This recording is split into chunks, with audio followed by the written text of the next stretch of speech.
प्यारे विद्यार्थियों नमस्कार। स्वागत है आप सभी का आपके अपने YouTube चैनल आरपी स्टडी में। तो जो भी विद्यार्थी बीएसटीसी एग्जाम 2026 और सीईटी एग्जाम 2026 की तैयारी कर रहे हैं, बीएसटीसी की तैयारी करने वाले सभी विद्यार्थियों के लिए ये क्लास बड़ी इंपॉर्टेंट है, क्योंकि आज हम बीएसटीसी के लिए विद्यार्थियों राजस्थान जीके का पूरा मॉडल पेपर करने वाला है कि आपका एग्जाम में राजस्थान जीके से किस टाइप से क्वेश्चन आएंगे और कौन कौन से क्वेश्चन है वो इंपॉर्टेंट है। तो इस क्लास को ध्यान से पूरा जरूर देखें और लास्ट में कमेंट करें कि इस क्लास को देखने के बाद कितने क्वेश्चन आपके सही होते हैं। तो चलिए विद्यार्थियों आज की सेशन को स्टार्ट करते हैं। क्लास का पहला ही क्वेश्चन आपके सामने दोस्तों, आंकल जैसलमेर का संबंध किससे है। देखो एक स्थान है आंकल जो कि कहाँ पर है, जैसलमेर में। यहाँ से क्या निकलता है फटाफट कमेंट करेंगे दोस्तों। जस्ता खनन क्षेत्र है, यूरेनियम खनन है, मैग्नीशियम खनन है या काष्ठ जीवाश्म उद्यान है। तो प्यारे विद्यार्थियों आंकल जैसलमेर में क्या बना हुआ है, काष्ठ जीवाश्म उद्यान। जो विद्यार्थी ऑप्शन डी को राइट कर रहा है, डी ऑप्शन बिल्कुल आप सबका राइट है, बहुत बढ़िया। जो भी साथी ऑप्शन डी बता रहे हैं उन सबका आंसर एकदम राइट होता है। यहाँ पर दूसरा प्रश्न देखते हैं आपसे क्या पूछा है, राजस्थान में शीतकाल में होने वाली मावट वर्षा किन कारणों से होती है।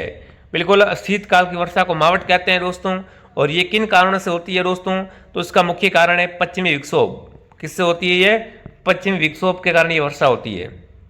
जो विद्यार्थी ऑप्शन बी को राइट कर रहा है बहुत बढ़िया, फटाफट कमेंट कर बताएंगे दोस्तों कि मावट किस फसल के लिए वरदान मानी जाती है।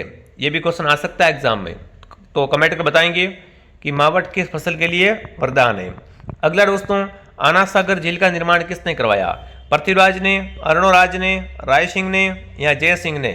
तो आना सागर झील दोस्तों कहाँ पर है, पहली बात तो यह झील अपने अजमेर में है, ठीक है ना। इस झील का निर्माण पृथ्वीराज चौहान के पितामह अरुणोराज ने दोस्तों 1135 में करवाया था। तो जो भी विद्यार्थी ऑप्शन नंबर बी को राइट कर रहा है, बी ऑप्शन आपका राइट है, बहुत बढ़िया साथियों। चलिए आगे बढ़ते हैं। जनगणना 2011 के अनुसार राजस्थान का जनघनत्व कितना है। बिल्कुल जनगणना से क्वेश्चन पक्का बनेगा, फटाफट कमेंट करेंगे। राजस्थान का जनघनत्व अगर आपसे पूछ लिया जाए मेरे विद्यार्थियों तो 200 व्यक्ति प्रति वर्ग किलोमीटर, 200 व्यक्ति प्रति वर्ग किलोमीटर है वो राजस्थान का जन घनत्व है। अच्छे से इसको याद करके जाना एग्जाम में, ठीक है। आगे बढ़ते हैं। अगला 2011 की जनगणना के अनुसार राजस्थान की महिला साक्षरता दर कितनी है।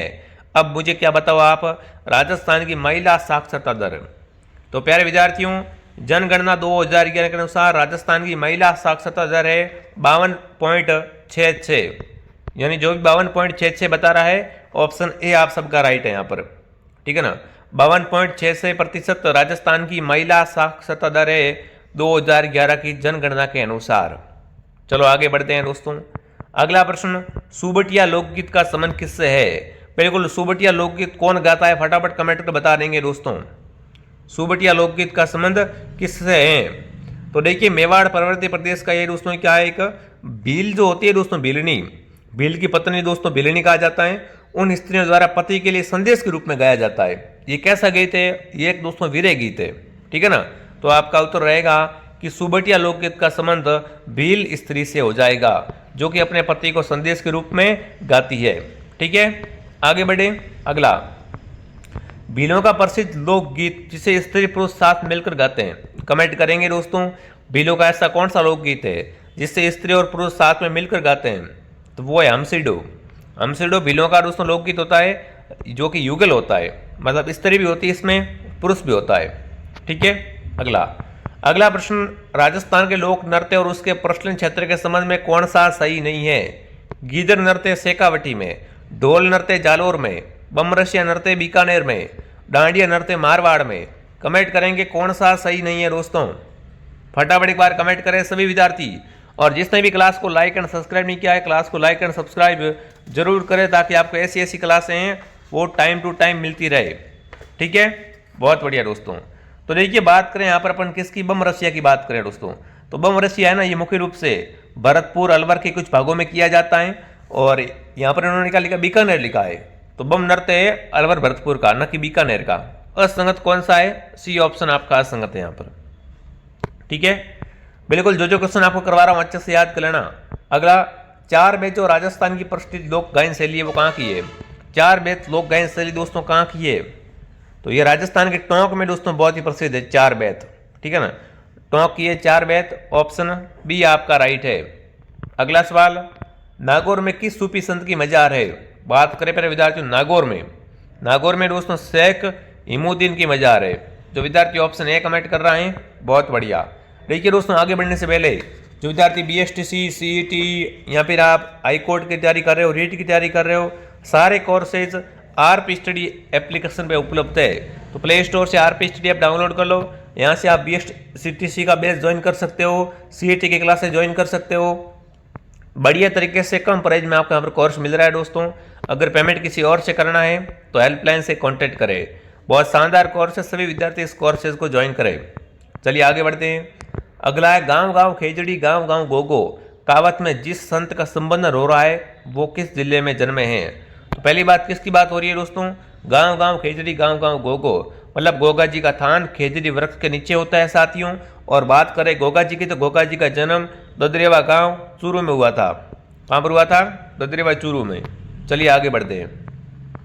आमेर में शीला देवी के मंदिर का निर्माण किसने करवाया? बहुत बेहतरीन, बहुत शानदार क्वेश्चन आपसे पूछा है कि आमेर के अंदर शीला देवी का जो मंदिर बना हुआ है इसका निर्माण दोस्तों किसने करवाया था? पहली बात शीला देवी है वो क्या है दोस्तों? आमेर के कछवा राजवंश की इष्ट देवी है, ठीक है। और इनके दोस्तों मंदिर का निर्माण मान सिंह ने करवाया था। किसने? मान सिंह द्वारा करवाया गया। ऑप्शन ए आपका राइट है। अगला, दीघा गणगौर किस शहर की प्रसिद्ध है? कमेंट करेंगे दोस्तों। दीघा गणगौर है वो किस शहर की प्रसिद्ध है? तो बिल्कुल दीघा गणगौर का संबंध प्यारे विद्यार्थियों हैं वो किस से हो जाएगा? बहुत बढ़िया, वेरी गुड। तो ये दोस्तों है उदयपुर और जोधपुर की। कहाँ की है दीघा गणगौर? उदयपुर और जोधपुर की प्रसिद्ध है। डी ऑप्शन आपका सही है एकदम। अगला, निम्न में से कौन राजस्थान में लोकायुक्त के संबंधी सही नहीं है? लोकायुक्त के बारे में कौन सा सही नहीं है दोस्तों?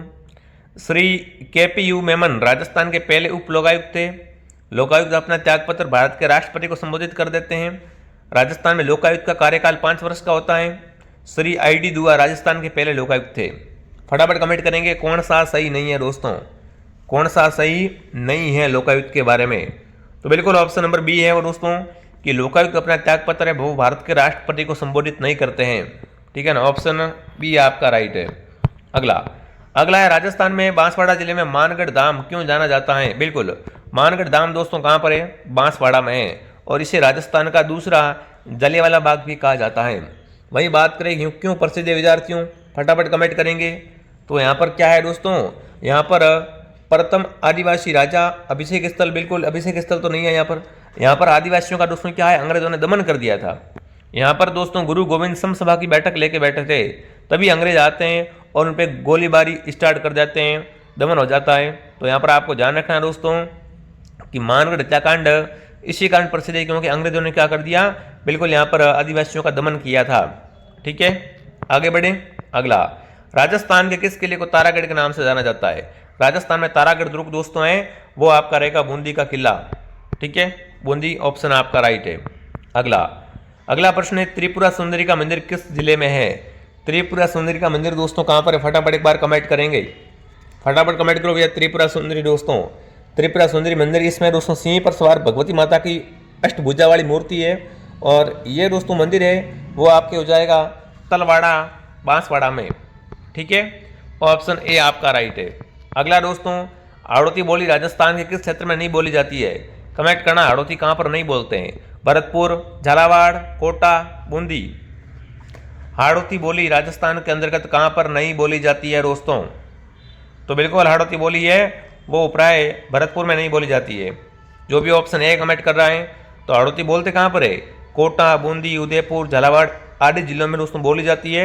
बट भरतपुर में आपको पता है दोस्तों अलवर भरतपुर है। यहाँ पर दोस्तों मेवात, ठीक है ना, बिल्कुल। तो यहाँ पर दोस्तों ये क्षेत्र थोड़ा अलग हो जाता है। यहाँ पर ढूंढाड़ी, यहाँ पर जयपुर में ढूंढाड़ी बोली जाती है, हाड़ौती कोटा वगैरह में, ठीक है। तो हाड़ौती दूर है इनसे, यहाँ पर ध्यान रखना। अगला, गणित युग्म कौन सा है? फटाफट एक बार कमेंट करेंगे दोस्तों। साहित्यिक रचना और साहित्यकार, आपको बताना है गणित कौन सी है दोस्तों। तो बादली, पहले देखो बादली दोस्तों, बादली है ना, ये चंद्र प्रकाश देवल की नहीं है। चंद्र प्रकाश की दोस्तों लिखी गई है वो कौन सी है? बादली आधुनिक राजस्थान के प्रथम महाकाव्य ये करती है विद्यार्थियों। और यहाँ पर आपसे पूछा है गलत युग्म, तो पहला ही गलत है। यहाँ पर बादली है वो चंद्र प्रकाश देवल की नहीं है दोस्तों, बाकी सब राइट है। अगला, चंद्र बर्दी द्वारा रचित ग्रंथ है दोस्तों। इनमें से किस ग्रंथ की रचना चंद्र बरदाई ने की थी दोस्तों? तो बिल्कुल आपका उत्तर यहाँ पर रहेगा पृथ्वीराज रासो। ठीक है ना, पृथ्वीराज रासो दोस्तों। कवि पृथ्वीराज के समकालीन चंद्र बरदाई की प्रसिद्ध रचना पृथ्वीराज रासो दोस्तों है, जो हिंदी का सर्वप्रथम उपलब्ध महाकाव्य है। तो ऑप्शन ए आपका बिल्कुल राइट है यहाँ पर। चलिए आगे बढ़ते हैं। राजस्थान का उच्च न्यायालय की मुख्य पीठ किस शहर में है?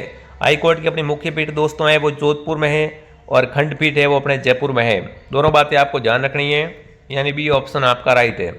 अगला, राजस्व बोर्ड का मुख्यालय कहाँ पर है? बहुत बार प्रश्न आ चुका है एग्जाम में कि राजस्व बोर्ड का मुख्यालय दोस्तों, तो राजस्व बोर्ड का मुख्यालय है वो अपने अजमेर में है, और राजस्व मंडल के प्रथम अध्यक्ष ब्रजत चंद्र शर्मा थे दोस्तों। ठीक है, यानी ऑप्शन बी आपका राइट है यहाँ पर। अगला, 2.5 दिन का झोपड़ा कहाँ पर है? देखो 2.5 दिन का झोपड़ा राजस्थान के अजमेर में स्थित है। पहले संस्कृत पाठशाला थी, फिर इसको तोड़ा के इसका 2.5 दिन का झोपड़ा बनवा दिया गया था। ठीक है विद्यार्थियों, बहुत बढ़िया। चलिए आगे बढ़ें। इसको बनाने में दोस्तों 2.5 दिन का समय लगा था, इसलिए इसे क्या बोलते हैं? 2.5 दिन का झोपड़ा बोलते हैं। अगला है, राजस्थान में पूर्णतः बहने वाली सबसे लंबी नदी दोस्तों। पूर्णतः राजस्थान में बहने वाली सबसे लंबी नदी है वो अपनी दोस्तों कौन सी है? वो है बनास नदी, जिसकी लंबाई 480 किलोमीटर है। ठीक है, ध्यान रखना, बनास नदी को वन की आशा कहते हैं। बनास का उद्गम खमनोर की पहाड़ी राजसमंद से होता है। ठीक है, चलो आगे बढ़ते हैं। अगला, राजस्थान में दर्रा अभ्यारण्य कहाँ पर है? दर्रा अभ्यारण्य दोस्तों है ना, तो ये दर्रा अभ्यारण्य दोस्तों कोटा व झालावाड़ जिलों में है। तो यहाँ पर आपका उत्तर रहेगा कोटा। क्या रहेगा? कोटा ऑप्शन आपका सही है। भारतीय कृषि अनुसंधान परिषद द्वारा राजस्थान में राष्ट्रीय स्तर के अनुसंधान केंद्र कहाँ पर स्थापित किए गए हैं? तो बिल्कुल राष्ट्रीय स्तर के एक तो अपने कहाँ पर, तो बीच अजमेर, और एक सेवर भरतपुर में। ठीक है, भैंस की नस्ल कौन सी है? तो बिल्कुल आप सबको पता है मुर्रा है वो यहाँ पर क्या है? भैंस की नस्ल दोस्तों। ठीक है, सहकारी तंत्र में संचालित शक्कर का कारखाना कहाँ पर है? तो वो अपने दोस्तों केसुराय पाटन में। कहाँ पर है? केसुराय पाटन। ठीक है, रिको के द्वारा 4 एग्रो फूड विकसित किए गए वो, ताकि क्या हो सके दोस्तों? देखो रिको का एक ही उद्देश्य, क्या करे वो? एग्रो फूड पार्क, और उसका उद्देश्य है कृषि आधारित उद्योगों को बढ़ावा मिल सके।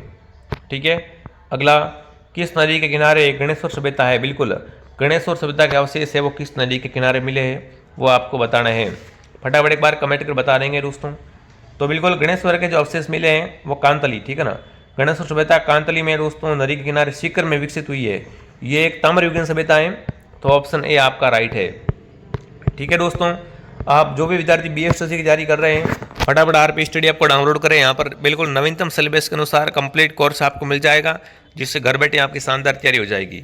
इसमें पुराने पेपर है, सभी विषयों का समावेश है, प्रत्येक क्लास के बाद टेस्ट हैं, पुराने पेपर फ्री मिलेंगे टेस्ट सीरीज के रूप में। तो download RP study app, payment किसी और से करना है तो हेल्पलाइन से कॉन्टैक्ट करें। बहुत ही शानदार, बहुत ही बेहतरीन कोर्स है, तो फटाफट इसको ज्वाइन कर लो। बाकी कमेंट करना इस 30 प्रश्नों में से कितने क्वेश्चन आपके सही हुए। आगे की क्लास है, बहुत लंबी लंबी क्लास आएगी, बेफिक्र रहो। आपको मैं बिल्कुल पूरा प्रयास कर रहा हूँ कि बढ़िया तरीके से सारी क्लासें उपलब्ध करवाऊँ। ठीक है, तो क्लास को लाइक एंड सब्सक्राइब आप सपोर्टफुल बनाए हुए रखो, बाकी मैं देख लूँगा। ठीक है, तो चलिए विद्यार्थियों, मिलते हैं अगली क्लास में। जय हिंद, जय भारत।